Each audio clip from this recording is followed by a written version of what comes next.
जय सिया राम। श्री रामचरितमानस लंका कांड पढ़ रहे हैं, अवश्य श्रवण करें। जय सिया राम। देख निबिड़ तम दसहु दिसे, कपिदल भयो खभार।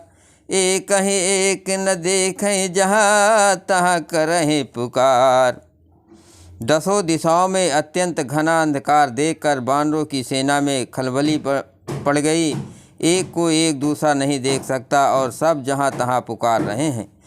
सकल मरम रघुनायक जाना, लिए बोली अंगद हनुमाना। समाचार सब कह समुझाए, सुनत कोप कपि कुंजर धाये। श्री रघुनाथ जी सब रहस्य जान गए। उन्होंने अंगद और हनुमान जी को बुला लिया और सब समाचार कहकर समझाया। सुनते ही वे दोनों कपि से कूद करके दौड़े।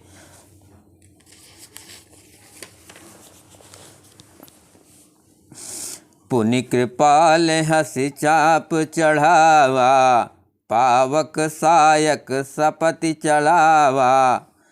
भयो प्रकाश कतहु तम नाही, ज्ञान उदय जिम संशय जाई। फिर कृपाल श्री राम जी ने हंसकर धनुष चढ़ाया और तुरंत ही अग्निबाण चलाया, जिससे प्रकाश हो गया, कहीं अंधेरा नहीं रह गया। जैसे ज्ञान के उदय होने पर सब प्रकार के संदेह दूर हो जाते हैं। भालु बलि मुख पाय प्रकाशा, धाये हरस विगत श्रमतासा। हनुमान अंगद रन गाजे, हाक सुनत रजनी चर भाजे। भालू और बानर प्रकाश पाकर श्रम और भय से रहित तथा प्रसन्न होकर के दौड़े। हनुमान और अंगद रण में गरज उठे। उनकी हाँक सुनते ही राक्षस भाग छूटे।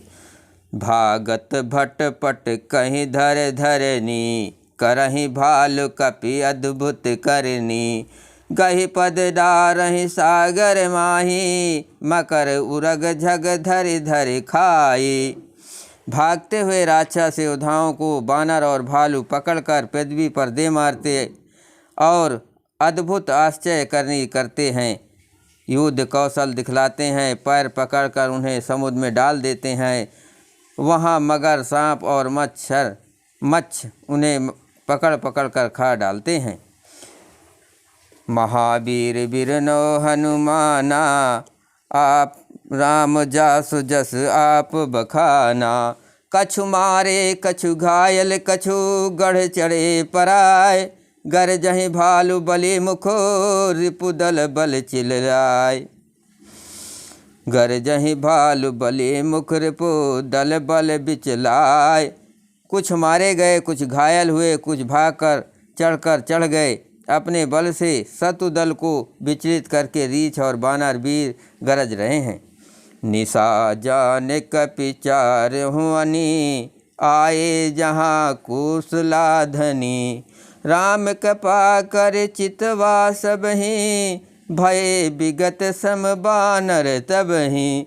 रात हुई जानकर बानरों की चारों सेनाएं टुकड़ियाँ वहाँ आई जहाँ कौशलपति श्री राम जी थे। श्री राम जी ने ज्यों ही सबको कृपा करके देखा, त्यों ही वे बानर स्वयं रहित हो गए। उहाँ दसानन सचिव हकारे, सब सन कहिस सुभट जे मारे। आधा कटुक कफिन संघारा, कहूँ बेग का करहि विचारा। वहाँ लंका में रावण ने मंत्रियों को बुलाया और जो योद्धा मारे गए थे उन सबको सबसे बताया। उसने कहा, वानरों ने आधी सेना का संहार कर दिया। अब शीघ्र बताओ क्या विचार या उपाय करना चाहिए। माल्यवंत यति जरठ निशाचर, रावण मातु पिता मंत्री अबर। बोला बचन नीति अति पावन, सुनहु तात कछु मोर सिखावन। माल्यवंत नाम का एक अत्यंत बूढ़ा राक्षस था। वो रावण की माता का पिता अर्थात उसका नाना और शेष मंत्री था। वो अत्यंत पवित्र नीति के वचन बोला, हे तात कुछ मेरी सीख भी सुनो। जब ते तुम सीता हरियाणी, असगुन होय न जाय बखानी।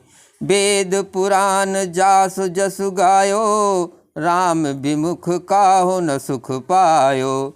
जब से तुम सीता जी को हर लाए हो तब से इतने अपशगुन हो रहे हैं कि जो वर्णन नहीं किए जा सकते हैं। वेद पुराणों में जिनका यश गाया गया है उन श्री राम जी से विमुख होकर किसी ने सुख नहीं पाया। हिरणाक्ष माता हिरणाक्ष भ्राता सहित मधुकर्टभ बलवान, जहि मारे सुयोतर्यो कृपा सिंधु भगवान। भाई हिरण्याकश शिशु सहित हिरण्याकक्ष को और बलवान मधुकर्टभ को जिन्होंने मारा था वे ही कृपा के समुद्र भगवान राम रूप से अवतरित हुए हैं। जय सिया राम।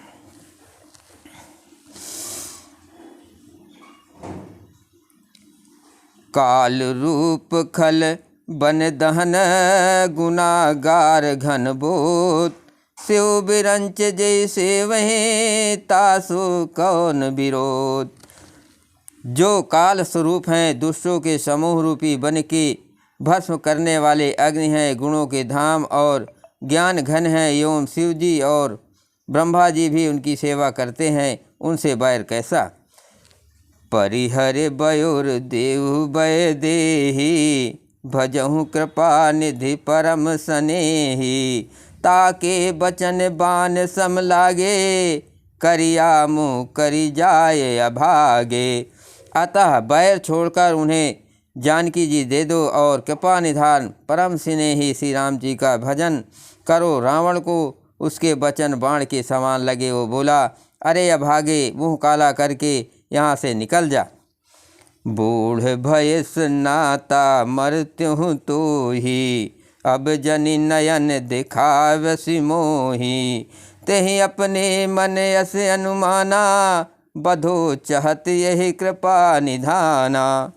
तू बूढ़ा हो गया है, नहीं तो तुझे मार ही डालता। अब मेरी आँखों को अपना मुँह ना दिखाना। रावण के ये वचन सुनकर उसने माल्यवान ने अपने मन में ऐसा अनुमान किया कि इसे कृपा निधान श्री राम जी अब मारना ही चाहते हैं।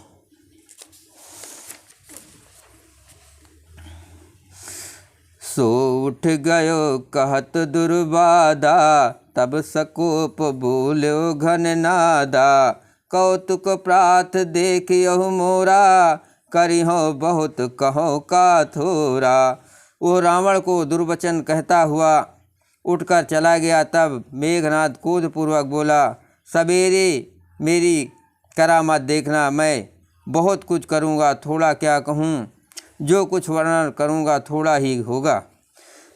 सुनि सुत बचन भरोसावा, प्रीत समेत अंक बैठावा, करत विचार भयो भिनुसारा, लागे कपि पुनि चहु दुआरा। पुत्र के वचन सुनकर रावण को भरोसा आ गया। उसने प्रेम के साथ उसे गोद में बैठा लिया। विचार करते करते ही सवेरा हो गया।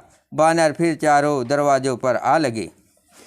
कोपि कपि ने दुर्घट गढ़ घेरा, नगर कोलाहलु भयो घनेरा, विविधा युद्ध धर निश्चर धाये, गढ़ते पर्वत शिखर ढहाए। बानरों ने कूद करके दुर्गम किले को घेर लिया। नगर में बहुत ही कोलाहल शोर मच गया। राक्षस बहुत तरह के अस्त्र शस्त्र धारण करके दौड़े और उन्होंने किले पर से ही पहाड़ों के शिखर ढहाए। महावीर बिरनो हनुमाना, राम जास जस आप बखाना। ढाए महीधर शिखर कूटने, विविध विधि गूला चले, गहरत जिम पविपात गरजत जनु प्रलय के बादले। मरकट बिकट भट जुटत कटत ना लटत तन जर जर भये, गहि शैल तेहि गढ़ पर चला वहीं जासु ता निश्चर हुए। उन्होंने पर्वतों के करोड़ों शिखर ढाए। अनेक प्रकार से गोले चलने लगे। वे गोले ऐसा घर आते हैं जैसे वज्रपात हुआ हो, बिजली गिरी हो, और योद्धा ऐसे गरजते हैं मानो प्रलय काल के बादल हो। विकट बानर योद्धा भिड़ते हैं, कट जाते हैं, घायल हो जाते हैं, उनके शरीर जर्जर चलनी हो जाते हैं, तब भी वे लड़ते नहीं, हिम्मत नहीं हारते। वे पहाड़ उठाकर उसे किले पर फेंकते हैं। राक्षस जहाँ के तहाँ, जो जहाँ होते हैं वहीं मारे जाते हैं। महावीर बिरनौ हनुमाना, राम जासु जसु आप बखाना। मेघनाद सुन सवन यस, गढ़ पुनि छेका आय। उतर्यो वीर दुर्ग ते, सन्मुख चल्यो बजाय। मेघनाद ने कानों से ऐसा सुना कि बानरों ने आकर फिर किले पर घेर लिया। तब वो वीर किले से उतरा और डंका बजाकर उनके सामने चला। जय श्री राम।